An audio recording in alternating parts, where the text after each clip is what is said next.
Ngayong araw, nandito tayo sa Alabang Palengke upang magtanong sa mga consumers at producers kung nagtaas ba ang presyo ng mga paninda. At tatanong natin kung nakakaapekto ba to sa mga consumers at kung paano sila naaapektuhan nito. Ako po si Henry Riquelman, nag-uulat.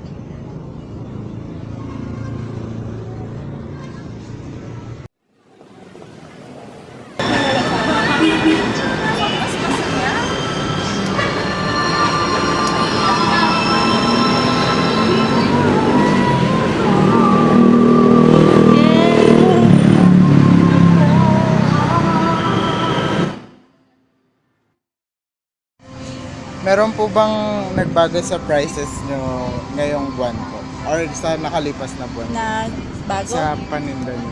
Hindi, ang fruits ay walang permanenteng price. Ano yan, supply and demand. Kung mas marami, mas mura. Pag kunti, mas mahal. Yan po ang fruits. Di gaya ng mga damit, permanente. Price. Fix po yun. Oh. Sa tingin nyo po, paano po nakaka-apekto yung pagbabago ng price sa mga consumers po? Wala wala pa the same pa Wala, same pa rin sa ngayon. Kasi kunti ang supply ngayon ng mga fruits. Kaya medyo mahal siya. Pag minsan, nalulugi rin kasi tag-ulan na siya. Oo. Sige po. Yun po.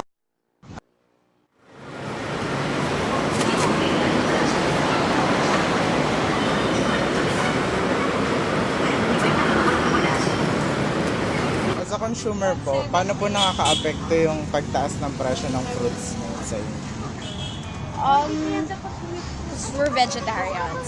So, we're always buying fruits, vegetables, diba? So, it's part of, like, a major part of our diet. So, syempre, kapag tumaas yung fruit prices, parang mahirap mag-budget kasi we're also working with the budget.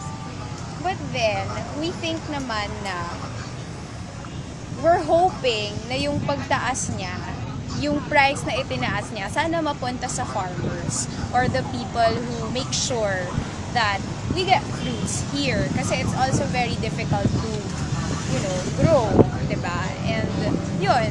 So pag nagtataas siya, we just hope na sana yung pera napupunta dun sa mga tao talaga who really works hard to provide or to bring those products or fruits here. So, yun lang. Thank you po.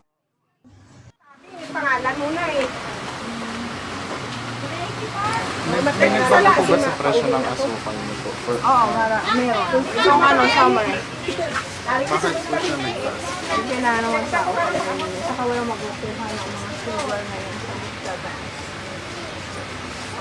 Sa tingin niyo po, paano po nakaka-apekto ito sa mga mamimili? Ayun, yung price. Hindi naman apekto sa kanila. Basta kayo lang. Basta kailangan nila bibili nila kahit anong bago. Yun lang po. Thank you po. Sugar? Apo. Okay. May nagbago po ba sa presyo ng kakanin? Wala po, ganun pa rin. Fix lang po yun. Opo. ito yung 10. Ito yung 10. Walang nagbago. Ito yung 6. Wala naman. Ito sa ito sa 50. Leche plan. Ayun.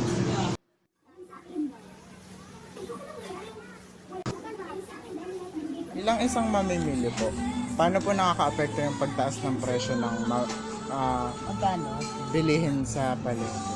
Katulad ng mantika, tsaka ng asukal po na lagi nyo pong kailangan. Siyempre, malaki ang nun. Malaki ang mawawala. Siyempre, nakabudget lahat yung bibilhin mo sa pera mo. Pag tumaas, hindi mo na mabibili yung iba. Kasi budget. Halimbawa, bigas o asukal o mantika o diba? Nakabudget lang yan sa dala mong pera. Pag tumaas at nagmahal yung isa, hindi mo na mabibili yung Lahat ng bilihin, Oo. mayroon kahit hindi mabibili. Hindi makukumpleto yung bibilhin mo pag tumaas.